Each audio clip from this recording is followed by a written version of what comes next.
now, so people are aware that we are recording this.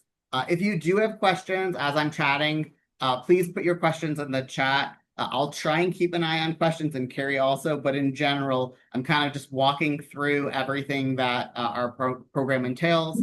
And then after that, we're going to make sure we leave time for Q&A anyway at the end. I'm going to try and keep an eye a little bit on the chat questions, but some of that might just need to wait for the end. Hopefully tonight we'll get a chance to answer and anticipate all of the questions you might have. Probably not. What I assume that we'll want to talk about the most tonight is what you're all interested in is volunteering with us and how you volunteer for us and what kinds of roles there are. At the beginning, I'm going to go a little bit into who we are, our mission, our values, how our program works. I'm not going to spend a lot of time. Some of you have a little bit more familiarity. Some of you, we might be very brand new to you, so I don't want to assume that you know us or know very much about Brigadoon. And then I'll go a little bit more into the different kinds of volunteer roles. I think some people tend to be a little more familiar with dog fostering, and they tend to be less familiar with other things that you can do. But we use a lot of volunteers and rely on a lot of volunteer help, not just to host a dog in your home. So I think tonight we'll wind up spending a little bit more detail on that as well as talking about dog fostering, and then a little bit about what our next steps will be for you should you continue on this journey with us, which I sincerely hope that you do. And then, of course, like I said, we'll have some time for questions. So who are we at Brigadoon? We're a nonprofit. We're located in Bellingham. We originally were on Mission Road and just a few years ago moved over to Old Guide Road. So for those of you wondering, hey, where is that campus if you haven't been to it? We're between Bellingham and Linden up on Old Guide. We are accredited by Assistance Dogs International. That is the premier standard. It is peer member international nonprofit organizations that have agreed together to follow a set of rules and standards. It works like an accreditation system. We have to be reaccredited every 5 years, and we recently have been reaccredited. As a 501c3, we are entirely dependent on individuals, corporate sponsors, grants, other donors, and contributions. We don't get any government funding or anything equivalent. And so for us, that's important to us, but it also means that we work very, very hard to secure funds and are always looking to be able to secure more funds so that we can expand the number of people we serve and do more of the great work that we're doing. Our staff is extremely small. We are 10 staff members, many of whom are part-time. We have one new staff member joining in a couple weeks from now. The number of volunteers who participate with us on an annual basis is actually 10 times that. So we have about 50 or 60 volunteers that we pretty regularly might see or see members of their household. We have some volunteers that we see at specific events or times of year. Our goal really is to grow that and to be more active in integrating volunteers across all of our programs, not just some of the community outreach or dog fostering, which are the areas in which we've most heavily relied on volunteers in the past. Our mission is to provide trained service dogs for veterans, children, and adults with all sorts of disabilities, physical, developmental, behavioral, promoting a more independent and rich life to offer a helping paw. Our values, this is only a very shorthand version of our values. We could probably give you a much longer document on it, is to be operating at the highest ethical standard, providing the best trained dogs possible, making sure we're treating each person with respect and dignity, and exceeding our clients' expectations. That is not in any specific order. And what I like to say when I talk about Brigadoon is that we're really about welfare. We're really about dog welfare. We're really about people welfare. And that's what's most important to us. If you care about welfare and integrate that into your program across the board, you will have excellent dogs. Your training will be effective. Your clients will learn well. Your volunteers will be able to contribute and help you serve your mission. So that's sort of the focus that we have. We're both people and dog focused in the organization. A lot of people say, oh, I want to do service dog work because I love dogs. Well, I love dogs too, but then sometimes they say, and I hate people. I say, well, that's probably not going to work so well because we serve people. We work with people in order to make things happen for our dogs. And if you don't like people very much, it's kind of hard to find a role for you. And to be honest, our donors and the people who write us checks and fund us, that's people too. So dogs are still not, getting bank accounts. Who are our dogs then if they don't have bank accounts? Our dogs are wonderful. Our dogs, they take about two, sometimes a little more than 2 years in our program from start to finish. They start as little bitty puppies. Occasionally we breed them. More commonly, we get them from a partner. And then those dogs grow up in our program. At any given time, there's usually about 20 dogs in active training. That number varies. Sometimes it can be a little bit bigger. Sometimes we graduate a bunch of dogs and it can be a little bit smaller. Most of the time while they're in our program, they're living in a foster volunteer home. We also operate prison programs in two facilities in Washington. And right now, we have 8 dogs in prison. We have dogs that rotate in and out in snippets of time as part of their training, typically when they're adolescents, teenagers. We also operate programs in those facilities that forms therapeutic and vocational training for the incarcerated handlers there. The dogs are living with them full time while they're in the prison, and we are providing instruction through our staff to them at the prison with the dogs. It's a very cool program. And so that's another area that we serve in addition to the clients that we serve.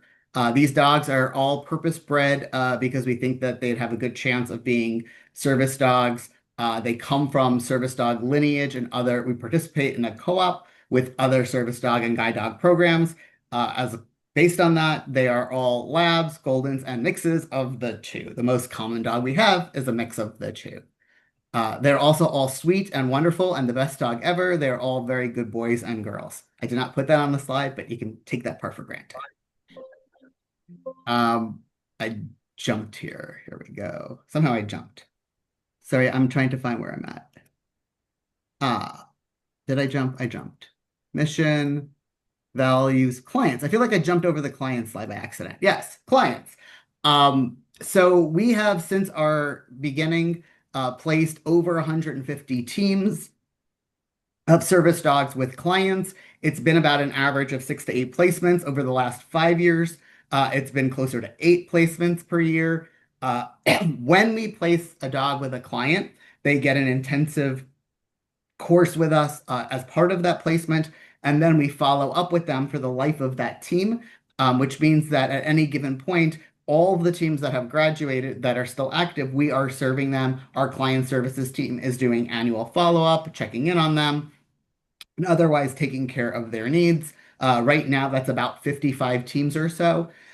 We also have usually 1 or 2 active facility dog teams. That's a dog that helps a population with the handler rather than helping the handler themselves as an individual. So for example, we have a dog that works in the courthouse and helps with the victim support there. When, kids have to testify, for example, the dog Davy, he's able to help them. So we have dogs in that role as well. Of our clients, about half of them are veterans. That's pretty even across the board. It's been true for 15 years plus going back. The most common health conditions that we're serving are clients with what I put on the slide with mobility or physical disabilities for many different kinds of reasons, psychiatric conditions, a variety, but the most common are PTSD and anxiety and different forms of neurodivergence. Again, the most common are autism and ADHD. And most of our clients not only have more than one health condition or disability, but they typically will have a cross category. So there'll be someone who has both PTSD and a physical disability. And that's one of the areas in which we're a little bit unique. There are not very many service dog organizations or guide dog organizations that serve people who have tasking needs across disability lines. So they're like, you can have a hearing dog or a mobility physical assistance dog or a PTSD dog, but not necessarily both. And we'll work with clients where the dogs task across those categories. It's something that we do pretty well, in part because of how our program works and its size. We are training each dog in generic cues and foundations and behaviors and public access. Then we train them on the beginnings of some of the tasks, and then we customize based on the client. So we can start them in tasking across multiple disability categories to serve the clients that we're seeking. The other thing that's unique about us is there aren't very many organizations that are serving non-veterans in psychiatric service dog placements. So if you have PTSD or anxiety or depression or another condition, there are many organizations that only will work with you if you are a veteran and that PTSD or other condition is service connected. And so while many of our clients who have conditions are veterans, many of the clients who come to us are not veterans and have these conditions, and we're able to serve them. Sean, I'm sorry to interrupt. Would you mind checking the waiting room? There are a couple people that thank you. didn't get the link, so I do not see anybody in the waiting room. Okay, well, you might just be. I'm looking. I'm gonna look. Here we go. Yeah, I'm not seeing anybody in the waiting room. Okay. Sounds good. But thank you for checking. And if somebody's having a hard time, let me know. Maybe I can figure out why. Someone didn't get the link, but I sent the link, so she might be joining soon. Oh, look, because they might be joining. Got it. Great. So given that those are our categories of clients that we serve, the dogs that we have, how do we actually use our volunteers? So our volunteers are an essential part of our community, and we kind of think of them as volunteers in different categories. So the categories are, we're trying to come up with better names. I always joke that I'm not the best at branding and titling things in the organization, but we have a category for programs and operations, which some people might colloquially call non-dog volunteers. Then we have dog handling volunteers. And then we have specialty, which, as I'll explain, typically means you have a professional or equivalent specialty that you're going to use in your volunteering with us. The reason I put my little note here is that a lot of people want to spend time with dogs. They want to hang out with the dogs. They want to see the dogs. They want to pet the dogs. Every single volunteer will have opportunities to spend time with our dogs because our dogs are at our facility and most of our volunteering takes place at our campus. So the dogs are around. And so even if you're not someone who is volunteering with dogs, from time to time, there are opportunities to come greet the dogs and say hi to the dogs or go out and play. And there was a day like about 2 weeks ago when it was really sunny and nice out. We had two of the student interns from Western this quarter who were in my office.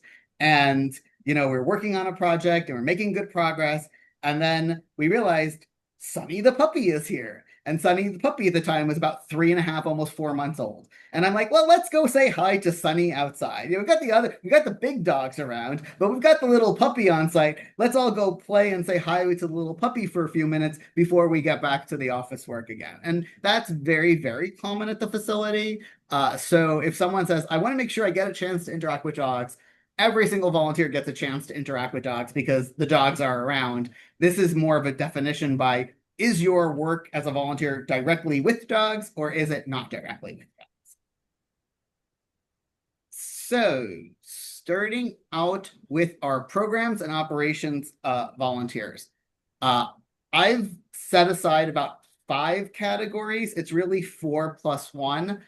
This is the categories in which when we onboard you, if you are interested, we're going to ask you to, check a box of maybe this one, and this one, most interested in this area. So these are the general categories that we're using. Sorry, my mouse is very, very sensitive. I just have barely touched the button and it's just like advancing. I don't know why. Starting with the reception and greeter volunteers.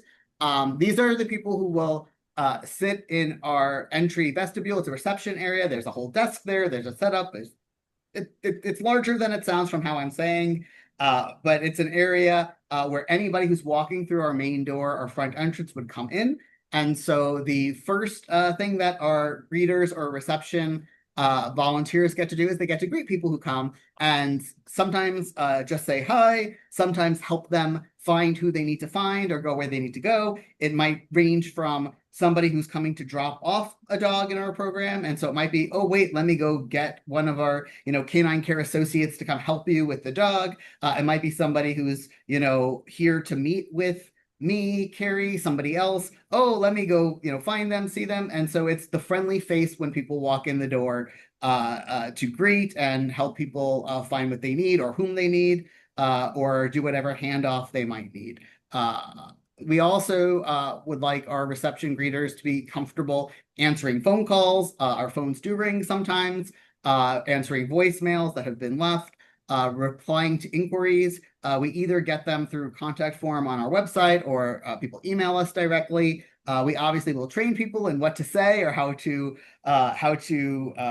move the messages along.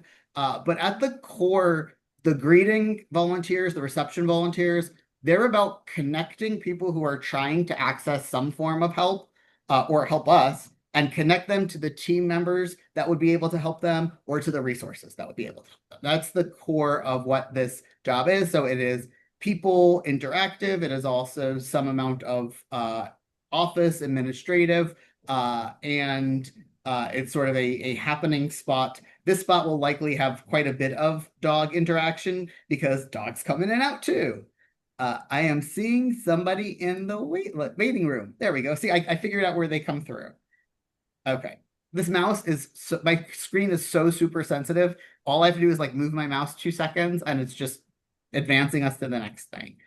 So this is a role that is a relatively new role for us. We are just creating this role out of what previously some staff have done and some other volunteers have assisted with. And so this is one that we're very heavily looking for people who might be interested in taking on some shifts during the week or a shift during the week doing it. It would really fill a need and really help us execute our mission of being that warm hub and center for people who are coming to visit us or reach out to us. Many, many people reach out to us every single day, every single week that we can't actually serve. We're not going to accept them as a client.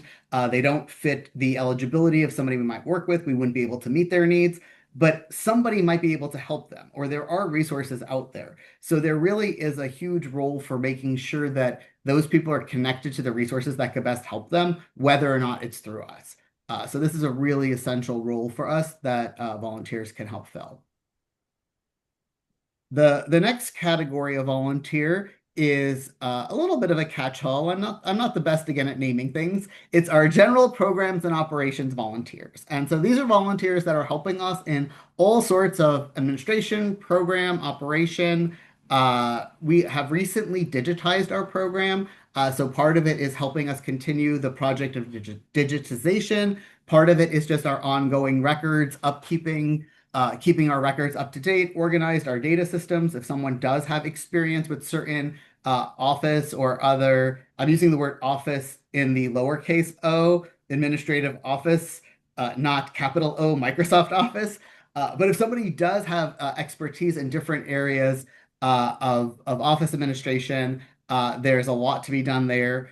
Some of it is just helping us improve our manuals, resources, the process, the intake that we use, every single form, every single item that we have to put out or use as part of our workflow. Chances are at some point somebody worked on it and at some point somebody has to update it, or it's a new project that we're creating. So there's really a lot of different things to do in programs and operations. And for this, if somebody's interested in volunteering, we would more work with you with what your skill set is, where you're most interested in contributing, and probably link you to one of the ongoing projects or just daily, weekly, monthly needs that happens as part of our office programs and operations.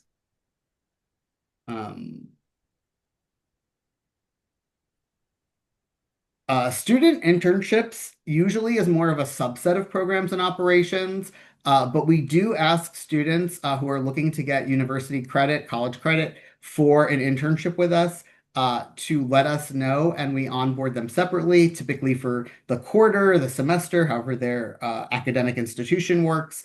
We make sure that all of the opportunities that we're presenting them are connected to their field of study and their learning objectives. This is going to sound, I don't want to make it sound like if you're not a student, your work is grunt work. But for students, we have to really make sure that there is a very specific educational value in what they're doing, which means they do many of the same things that everybody else is doing. We're just more mindful to connect their opportunities to what they're actually studying. They might have more opportunities to observe things, whereas volunteers who are not students, we don't say, hey, we're going to be working with this client, come hang out and observe us work with a client. A student might be asked to summarize a client file and then observe and then ask questions about working with the client so that they can learn more about how we do client services, for example. So there's all sorts of different opportunities for everybody, but for students, because of the educational component, we do want them to sort of onboard separately, let us know what their hopes and intentions are in the internship. And I typically have worked as the field supervisor for students. I might continue to do so in the future, at least in the foreseeable future I am. But we make sure that the person who is directly working with them understands what it means for it to be a student internship as opposed to just any other volunteer opportunity. That said, student interns are volunteers and they do many of the same things that volunteers are doing, other volunteers are doing. Our next big category of volunteering is the facilities, aka campus care. We have a building, and then we also have two small kennel buildings. Now we have a shed, we have our yard. We are on about 2.5 acres of property that we rent from our landlord out back. And so there is quite a bit to take care of in the property. And so some people, their best way to contribute and really would be helpful to us is in helping us take care of that property. And so I've separated out, excuse me, property maintenance and cleaning on the slide. Property maintenance, some of it is seasonal, some of it is project, some of it is, if you have a skill set, we've got some light bulbs that are really, really high on the ceilings. If you're like, I'm the person who will climb the extra, extra tall ladder and change that light bulb, or the smoke detector battery. A week ago, we had a smoke detector battery at 20 feet high. That kind of thing, if you're interested in helping and you have an experience with, could be very helpful to us. We have in the spring and summer, a lot of hedging, weed whacking, lawn mowing. Our dogs have a wonderful yard out back that does require us, to use the riding mower for. If that's something that you have experience with and are interested in doing and like doing, we're super interested in having you come contribute. If you're someone who said, yes, but I also really like to plant nicer flowers, can I start planting nice flowers in front? Great, wonderful. We would love that too.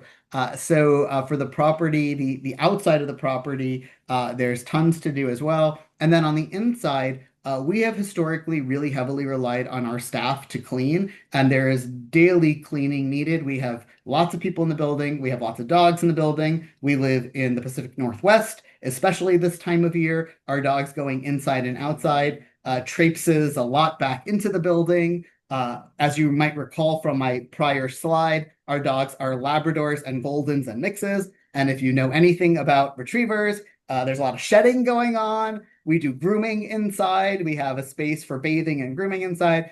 So we have a lot of ongoing cleaning needs. If you are somebody who enjoys it and finds it's a good way that you could just kind of dig in, you're like, great, I can't do this, I can't do that, but I love the cleaning part. I want to help you guys keep this place in shape. We would love to have you come and set up a time that you are able to contribute in that way. There is a lot of people are cleaning a lot of the time, and there is lots of room for more people to be helping us with that. If we are able to use volunteers more heavily in our cleaning, which is something that when I have volunteered in shelters we've done, it allows our staff to spend more time in higher skill amount of dog care and building care. So for us, there's a direct relationship between not having our staff spend as much time on this because our volunteers are able and willing to contribute in the way that they're able to contribute.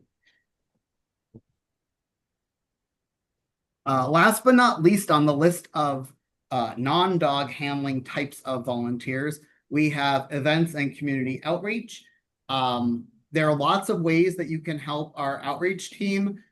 Some of our events feel a little bit seasonal. We do much more in the spring and summer. So in the summer, we're out in the community a lot more in spring, but we do throughout the year some amount of presentations at schools and clubs and other groups. We would love to do more. Part of why we don't do as many presentations as we would like to is we don't have as many people to go to them. And again, we would rather our volunteers get more involved in tabling events, presentations, even offering more tours of our campus so people can come on by. The more volunteers we have who are interested in this and contributing, the more we can do this, the more we can get our name out there, the more we can have people get to know who Brigadoon is, join us, join our mission.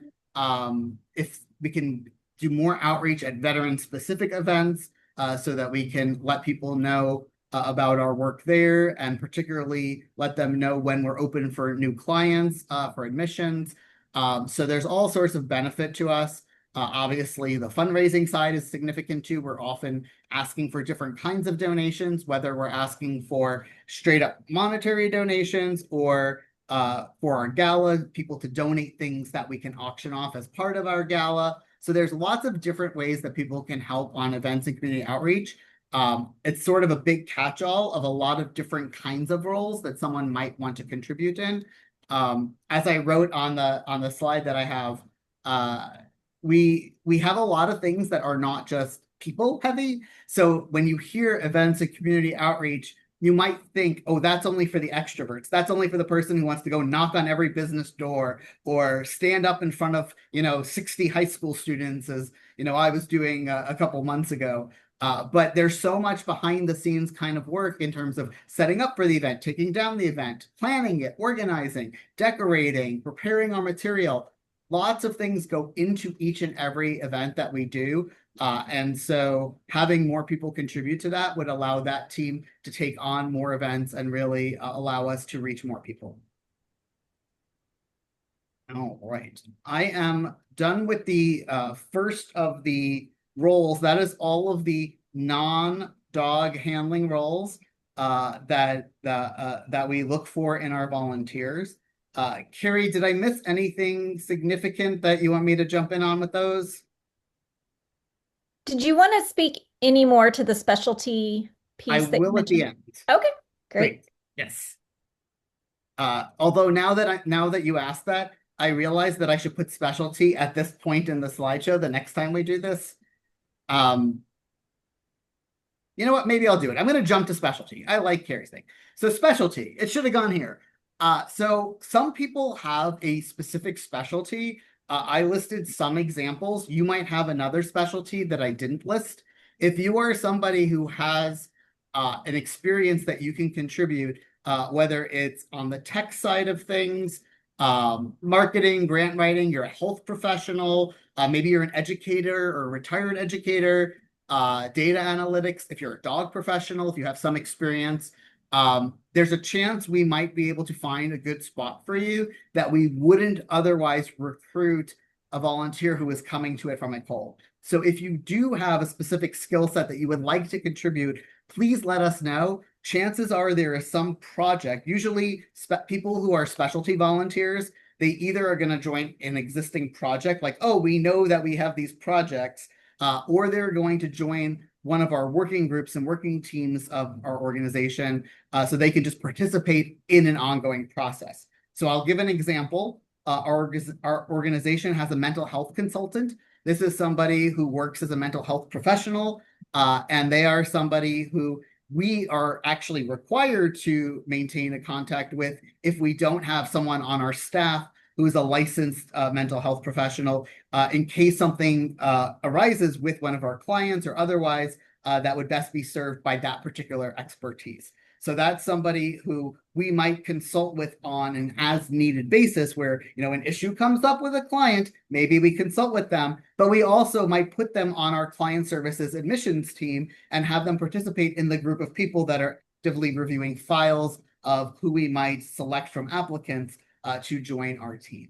And so that's one example. Or if somebody says, I have graphic design, great, we might put them on a team that is working on certain handouts or materials or website design. So it's useful for us to know if there's a particular specialty that you have that you would like to contribute. I did not, again, list everything here. You probably know if you have that kind of expertise, and we would love to hear from you about it.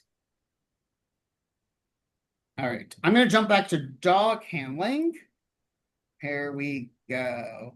So for dog handling, there's two main groups of dog handlers. There's the dog handlers that have dogs in their home, and then there are the dog handlers that do not have dogs in their home. So I'm starting out with uh, the dog guardian or foster. We've got long term, we've got mid range, we've got short term or respite. I realized in hindsight I ran out of space. I deleted and didn't put back another one of our long-term types of fosters here, which is breeding, guardian, and whelping. But we have some dog fosters who are long-term guardians of dogs. The average of these is going to be about 6 months. For some people, it might be more like 4 to 6 months. For some people, it might be longer than 6 months. The types of dogs that are typically going to be fostered in a long-term arrangement are puppies. So we put our puppies into a puppy raising home. It's an industry term for when the puppy is 8 or 9 weeks old or so, maybe a little older, arrives to your organization or moves from a breeding caretaking home. They go to the puppy raiser, and the expectation and hope is that that puppy raiser will have that dog at least until they start their core rotations into prison.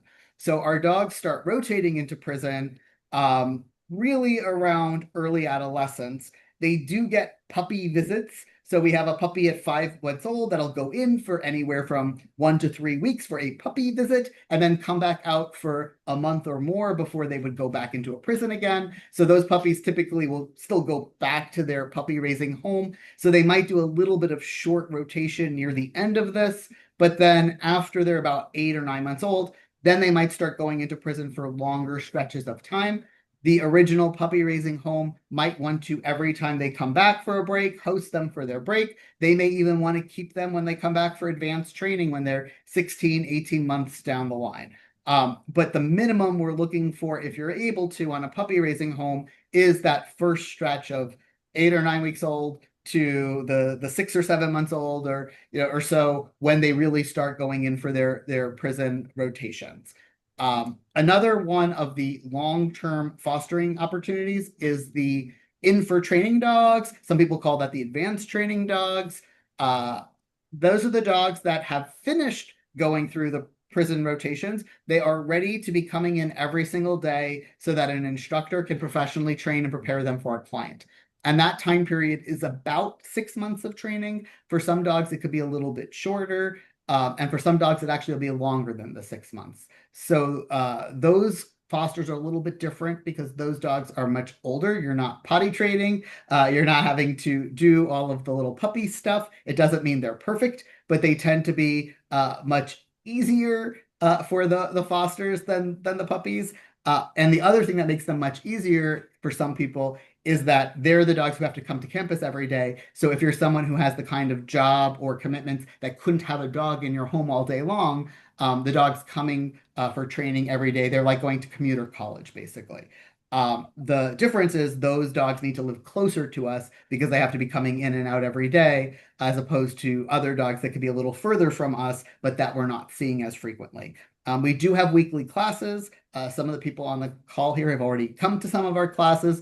Those are typically on Saturday. We also sometimes have other Zoom classes, and we'll be adding more for people who are fostering our dogs or otherwise handling our dogs. Our mid-range fosters typically will take the dogs when they come back for these prison breaks. Maybe they don't have a place to go. Maybe their original puppy raiser has another puppy or 2 or 3 or 4 in the system. Or maybe for whatever reason, they're not available. Sometimes we just need these kinds of shorter term, but not perfectly short types of breaks. Some volunteers may split raising a dog or split caring for a dog. And so then whether they split weeks at a time or one does some days a week, the other does the other days a week, those are opportunities that are available for people. And then we have the short-term or respite fostering. We need this for every single age because everybody needs respite at some time. It's most urgent for the younger puppies, just like the long-term puppy raising is the most urgent of all of our needs, because those are the hardest to find people who are able to make that time available in their schedule, don't have that availability in their home. But short-term respite could be a dog needs a day or a night. It could be a weekend or anywhere up to probably 2 or 3 weeks. At that point, we would consider it a longer, a more mid-range chunk. I didn't put breeder, guardian, and whelping caretaking on this. It was supposed to go also in longer term because that's actually hosting for a litter. It is also a specialty to host for a litter for one of our dogs who's breeding and then have the neonates. And again, that could be in full for the neonates or split where the neonates move somewhere in the middle of their socialization and rearing. So those are dog guardian fosters. Um, we always need them. Everybody needs them.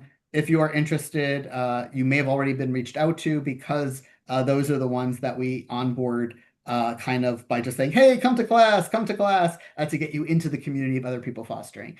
Other volunteers are welcome to come to class. It's not just for the fosters, but the curriculum centers around the needs of people who have dogs in their home. The other dog handlers are, there are a few of them. I have three main categories: campus enrichment, transporter, or dog handler for events. I'm going to go in opposite order. The dog handler for events, that's the people who want to be able to go to an event, table, present, but be able to handle a dog at that. Sometimes we're talking about actually interacting with people with the dog. Sometimes it's more as a backup handler to help us. So I'm presenting. Hey, I want the dog to demo. Great, I'm done demoing. Somebody hold this dog for me. So there's a different level of skill and training involved in it, but we often need extra pairs of hands to help us with our dogs at our events, especially if our dog fosters are coming to an event. For them to actually have somebody who can spell them and assist makes all the difference in being able to manage having our dogs and puppies come to the event. We really do prioritize our dog welfare and our human welfare in how we do this. And so we don't like our dogs being overly stressed. Oops, I hit the wrong button again. We don't like our dogs being overly stressed at these events. And so it takes a lot of people and a lot of attention to make sure that we're really dealing with our welfare across the board. Our transport needs, this one, there's both local and regional needs. The regional needs are that we rotate these dogs into and out of prison facilities that are not located in Bellingham. And so we're typically going to Aberdeen, Washington, Connell, Washington. You can look those up on a map. They're not close. One's past Olympia, the other is across the mountains. We also sometimes have to go to specialty appointments at veterinarians, particularly to get our health clearances for eyes. We sometimes have to go do reproductive veterinarian stuff. Right now, our best repro vet is in Canada. They're in Richmond. They're not far, but you have to have a passport and ideally have Nexus to do that as quickly and easily. And you have to have some amount of training and handling skill with the dog for us to be comfortable with you taking the dogs on the prison transports or to their specialty veterinary appointments. We also locally have some need if dogs are moving from foster homes, if they're going to the vet sometimes. And then most essentially right now, we're really looking to fill out our dog carpool of people who can help us. We're using a lot of staff or relying on the foster themselves being willing to transport the dog. And it would be really helpful to us if people who have the availability to help us with some of the carpooling of the dogs in getting them to their commuter college and from their community college. It would be helpful if we have people who that matches what they're available and interested in doing.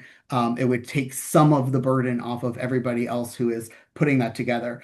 The reason we have this need is that we used to kennel our dogs full time when they were in advanced training. It's very common in the industry for organizations to have dogs living in kennels while they're going through the advanced stages.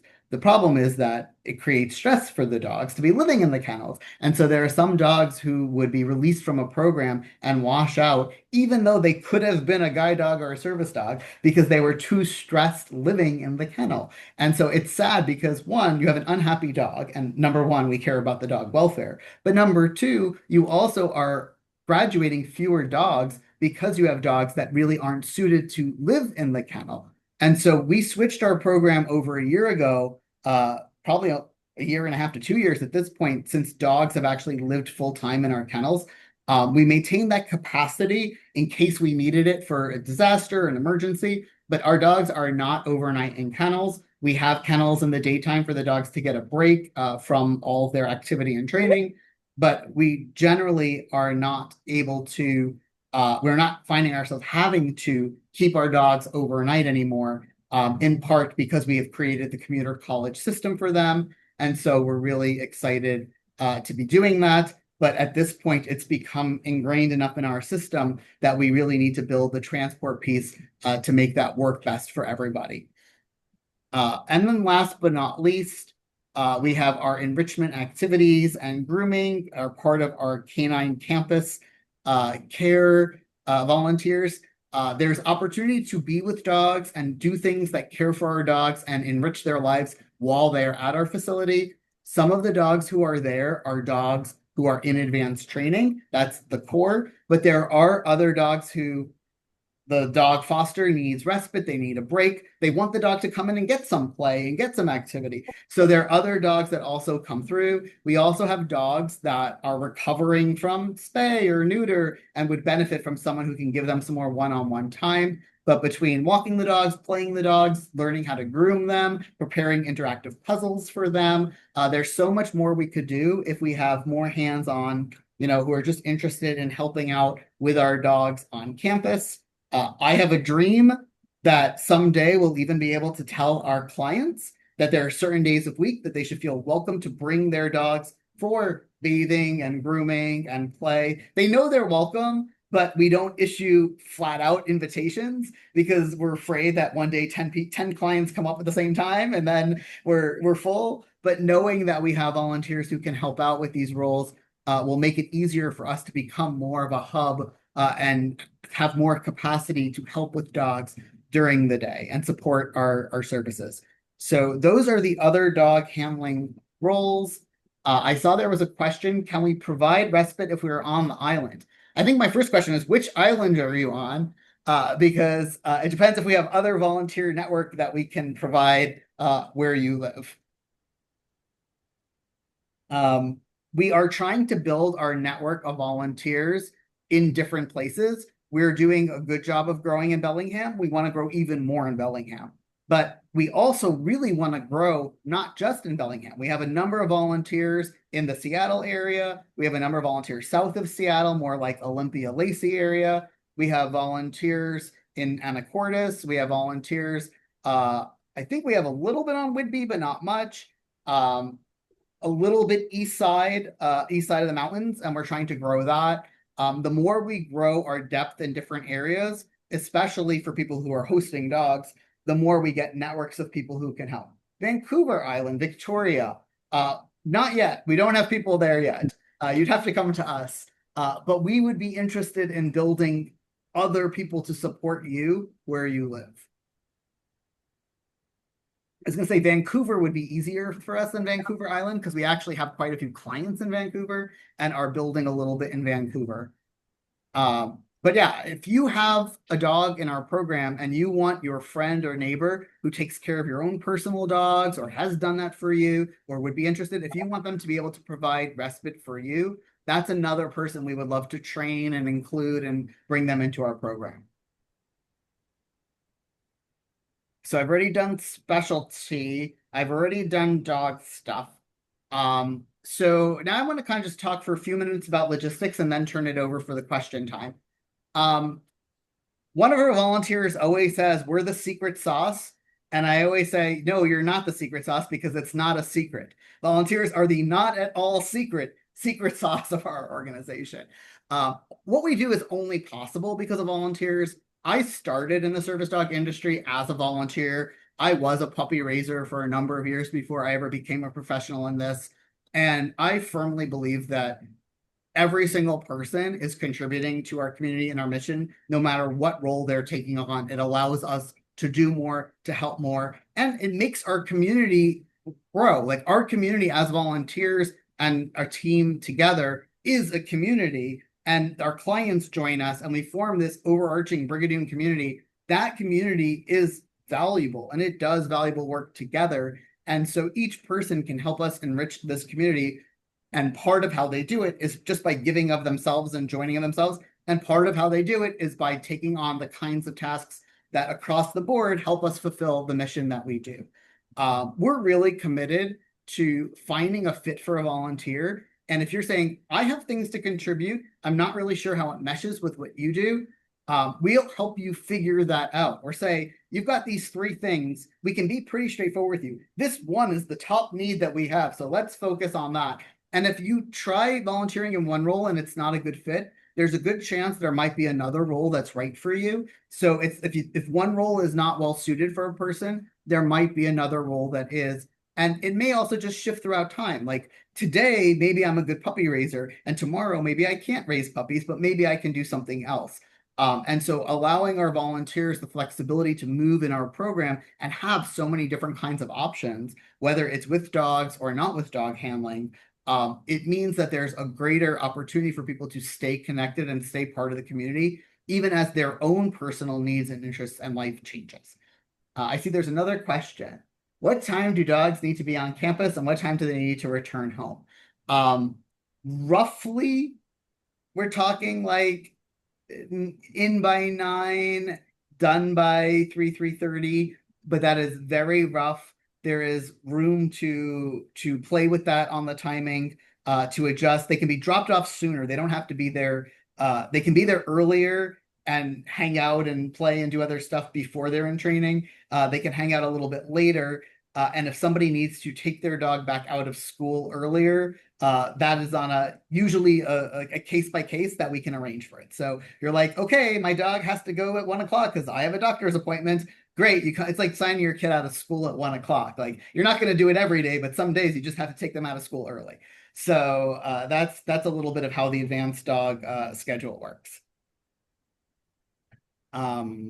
Volunteer program. Yeah. So guidelines. There will be other guidelines in the longer version of the paperwork. This is kind of core things that are worth knowing. You have to be 18 or older to volunteer with us. And by a volunteer, I mean like on site or out where, our insurance is covering us and what we do. If you are a foster home and you have a 16-year-old or a 8-year-old who is helping you as a foster, that's fine too. If you want to volunteer at the activities or have your child or grandchild or loved one otherwise volunteer, if they're present with the legal guardian, that's okay too.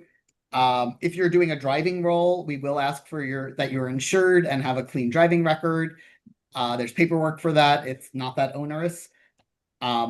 If you are interested in being a guardian or foster, having dogs in your home, some point of your your onboarding will include a home visit.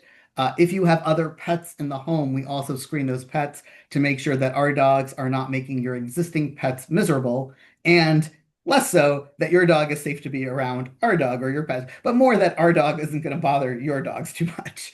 Or they're fun dogs. They're great. Just not everybody loves the boundaries of Labradors and Goldens at the ages of our dogs. The drug and alcohol policy, that you may not be under the influence of illegal substances or alcohol while you are volunteering with us, and that some of the roles that we do, we actually do use a background check. In the past, it's been everybody, and then not. It's some people might. We just want to put that out there so it's not a surprise to anybody. Other logistics. This is so sensitive. Every time I touch this, it just frequency. We're asking that our volunteers are committing to some minimum amount of commitment. There's a lot of training time and onboarding that gets involved. So we want to make sure that somebody, when they're agreeing, they actually are available. Like we don't want to be emailing and saying, hey, are you available? And then you're not. So if you are coming on to volunteer with us, the core across the program is 3 months minimum and 5 hours a month. Note that there are some roles that you might want to join. Some of them I've already explained for the dogs. Some of them I haven't gone into detail because they might be related to a specialty, a project, but some it might be a longer commitment or more hours. But that's sort of the core basic commitment. For scheduling, some of these opportunities are predominantly going to occur Monday to Friday during business hours. That's especially going to be true for things on the programs and operations side or campus care side. Some of the things, Saturday might be flexible too. Uh, Sunday's usually not going to be a day that is available. During your onboarding, we'll make sure your availability actually matches our needs because we don't want someone to come to say, I'd really love to do this. And we realize that the only time you're available to do that thing is the time that anybody who would be working with you, coordinating with you, they're just not working. They're not available. So somebody asked, is campus open on Sundays? Right now, we have some staff in the evening hours on Sunday that's predominantly about cleaning and facility-based stuff. Um, right now, there's not all day Sunday availability for that. My guess is there might be some expansion in the ability to do outside things on a Sunday. I'm not sure there'll be that much expansion to do inside things on a Sunday anytime super soon. None of our staff work on Sunday right now, and as we're growing and expanding our hours, Sunday daytime is, I think, a lower priority for us to expand. It's a time when dogs are in foster, nobody's coming in for training, most of the staff are off that day. So, Carrie, you can correct me if I'm incorrect on that, but it would only be later in the day, evening Sunday, or outside facility property stuff that doesn't require someone to have the building open for you. Or events. So we do Oh, have yeah. Okay. weekend, if you're interested in the community Yes. outreach piece, we do have. Yes. If you like Event, selling raffle tickets at Seahawks games, we can do. yes. Yes. Events often are on weekend. Evening and weekends are much more frequent for events. You can tell that it is February because in my brain I'm like, we never do anything on Sunday. If you ask me that in July or August, I'd be like, yes, we're doing a lot of Sundays. Um, Next steps, we will send you a short form to fill out. Based on your responses to the form, it will determine who reaches back out to you. Some of you are already in touch with us on the dog handling, fostering side. That probably will continue independently. But this is more based on what I have said here. It may have changed your mind from what boxes you checked on the form when you sent in a volunteer application. So it's to give you a chance to recheck those boxes. It's also going to check your general availability. We're talking general, we're not talking a specific day. And just because you check, I can do Monday afternoons generally, it doesn't mean every Monday afternoon. It's just a way for us to loosely figure out your interest and availability in a short way that then will dictate who's the best person to actually connect with you so that then they can invite you to chat, complete paperwork, receive additional training if needed, and begin volunteering. So that's the next steps from here. Also, we did put it in the email. I want to remind everybody we have an in-person orientation this coming Saturday at 1:30. We also will have class in the morning for our volunteers as usual. If you're someone who says, "Oh, I want to come see class, I want to come to class," just let me know. Reach out so that we know that you want to be invited to the class. It's going to be at Brigadoon this week, so just making sure you know the timing of how that works out. The location is not that, I don't have to wait to tell you the location. The location is at Brigadoon at campus this week. Some weeks our volunteer classes are elsewhere, they're field trips. Some weeks they're at campus, and the in-person orientation in the afternoon is also at Brigadoon. It's at campus. So that is the upcoming next steps. What kind of training received to successfully puppy raise order? Um, Yes, that's correct, Linda. You start with orientation. You start with orientation and coming to class. And typically you even will buddy with somebody who has a dog and maybe do respite with them or join them before we then say, hey, start taking a dog. Is there an online calendar? Not yet, but there will be.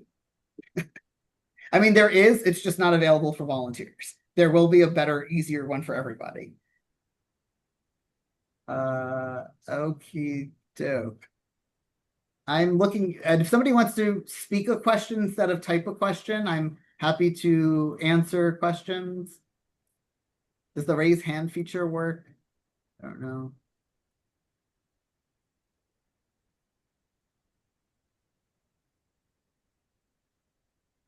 I'm looking at my little list. Did I miss any questions? Carrie, did I get every question? I just looked and I believe you did. I see a raised hand. Michelle. Yeah, so you said there's a class this Saturday. Uh, Yes. I have an appointment that day. Is there a different Saturday I can attend? You can come to class any Saturday. Just let us Okay. know and we'll add you to the distribution list of the class time and location. Class is usually 9:30 or 10 for the dogs and people who don't have dog, like fosters of older dogs and people who aren't fostering. And then there's usually a class at like 11 specifically for people fostering the younger puppies. And other people are invited to attend that too if they wanted. But just to make sure you know which time and which location, if it's a field trip, we want you to be on the emails for that. Okay. How many interns do we take each quarter?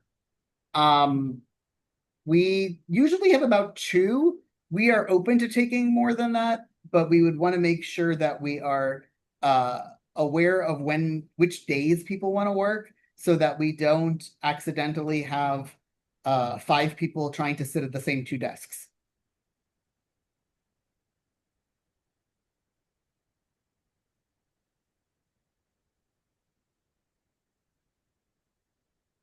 Is it possible to work towards getting a job in the service dog world? Um, it is. It's a very, very long process. I do think volunteering at a service dog organization is the best first step to that. And then it's a question of whether your interest is in the dog handling side or dog training side or a different side of it. I think it's easier. It's not going to sound easier on the dog side, but I think it's more straightforward on the dog side than on the program operation non-dog side of it. But the starting point for most people is volunteering. And then for some people, either immediately after that, or sometimes if they don't volunteer, they will start out as a kennel tag, canine care associate, some hands-on position that frequently has turnover and people who are maybe earlier in their career looking to get experience around programs and dogs to get a better sense of what that's about. We do hire that role from time to time. We're not actively hiring right now, but because many of our care associates are college students when they do it, it's common that they're in the job while they're a student around their class schedule, and then when they graduate, they take a different full-time job, and then we're hiring our next care associate to cover some hours. So we do hire for that role every so often.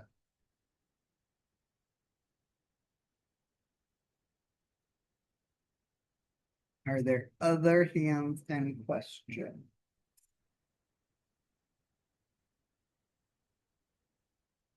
Somebody's back in the waiting room. Somebody fell off.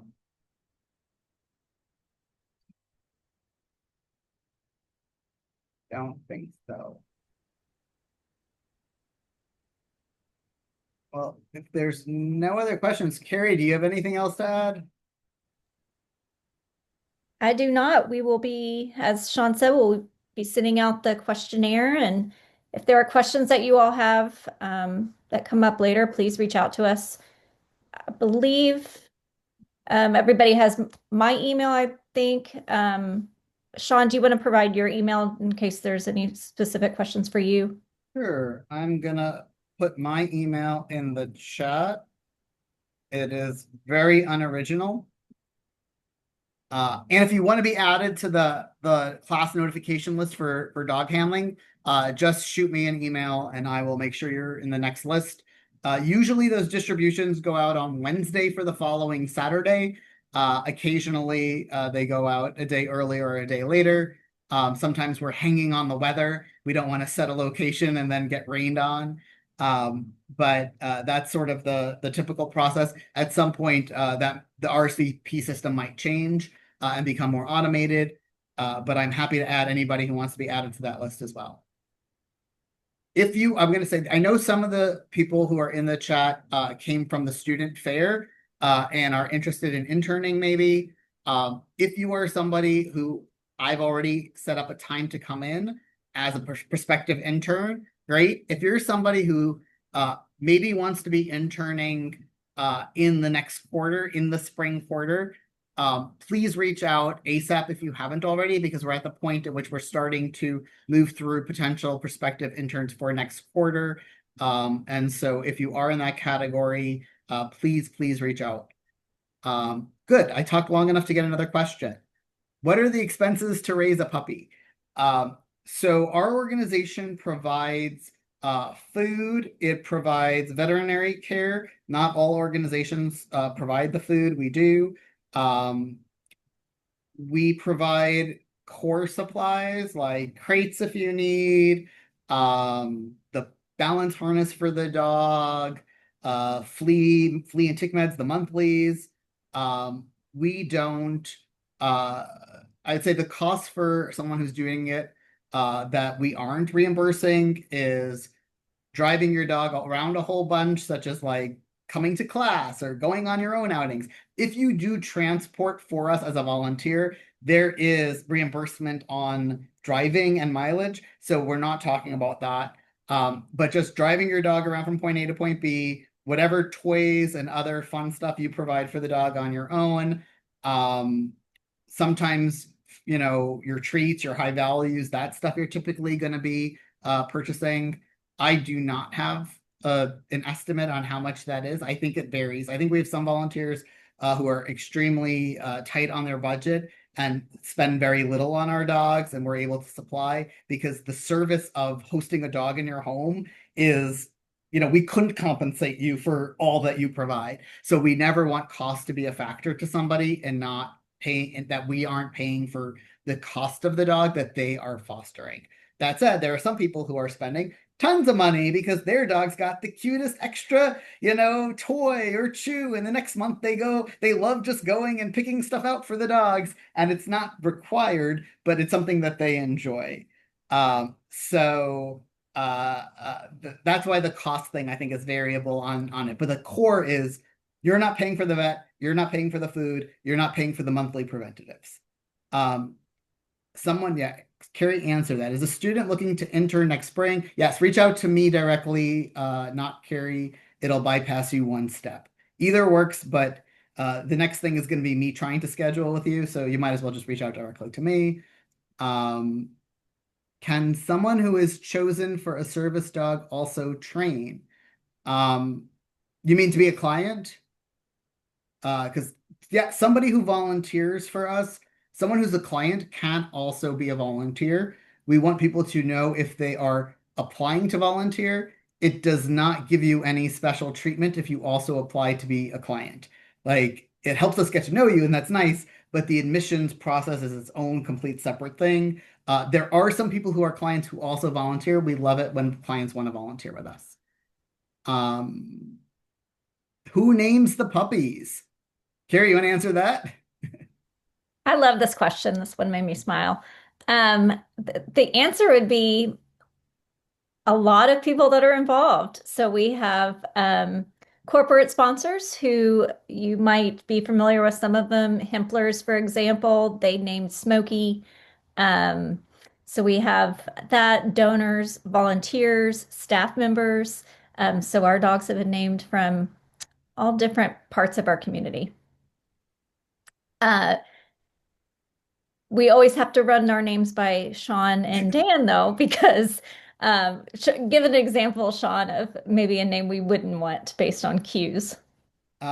Based on cues, so I knew a dog that had to be renamed whose name was Jet because it sounded just like get. I know we tried to name a dog Hutch, and Touch is the first cue we teach our puppies, and we realized within a week that was a bad idea. It just sounded too similar to the dog as a cue we were trying to teach them to learn.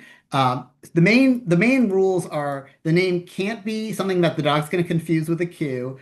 It can't be something that a client would be embarrassed to have to say in public, and our clients are a wide range of people. So it can't be like foo-foo sparkly pants, because some of our clients might not want to call a dog foo-foo sparkly pants every time they have to call them in public. And then the third thing is it can't be the name of an existing dog in our program who's active either in training or with a client. It can be a retired name, and we find workarounds, nicknames and stuff. But we had that happen to us where we had a dog in the program named Clover. Clover has graduated with a client, but she was actively in training. And another program was offering to transfer us a dog at 14 months old whose name was Clover. And so we couldn't change her name. She already had been trained to her name. And so we wound up with Clover and Clover Doodle. We gave her a middle name because she was a doodle, not a lab or a golden. And so she needed a middle name because otherwise your records get very messed up on which dog it is. So that's a little bit of our naming conventions. Otherwise, lots of good names out there. I realized I didn't fully answer one of the questions that was, can you get involved in training your own dog and want to train? We are very, very limited about people's own dogs. We're not inviting non-Brigadoon dogs out to our campus. Occasionally, if it's a staff or, we'll have a dog out there. But volunteers who bring dogs into their home, we do have to screen that dog and make sure that they're, going to be a good match and appropriate around our dog.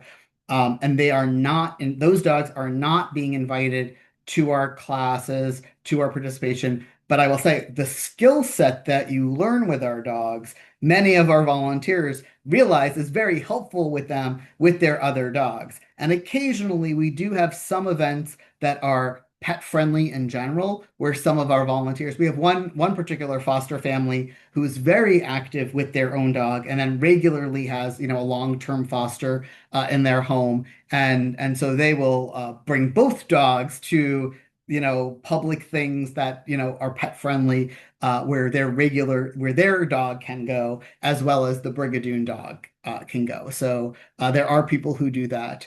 But in general, we are very tailored towards our own program dogs, our clients' dogs, and then the skill set that would help you with your own dog. I think I got every question there, and I don't see any hands, and we're almost at time, so that worked out really well. I want to thank everybody for coming out. It was really good to see you all, to meet you all. I hope that I will get to see and meet more of you in the future. Looking forward to our next steps together. I really appreciate you spending the time with us, and I'm really excited about having you join our community. Thank you, Sean You. and Carrie. Thanks, Sean and Carrie. Thank you, guys. Thank you. Thank you. Bye. Have a great night. Good night, everybody. Good night, everybody. Oh,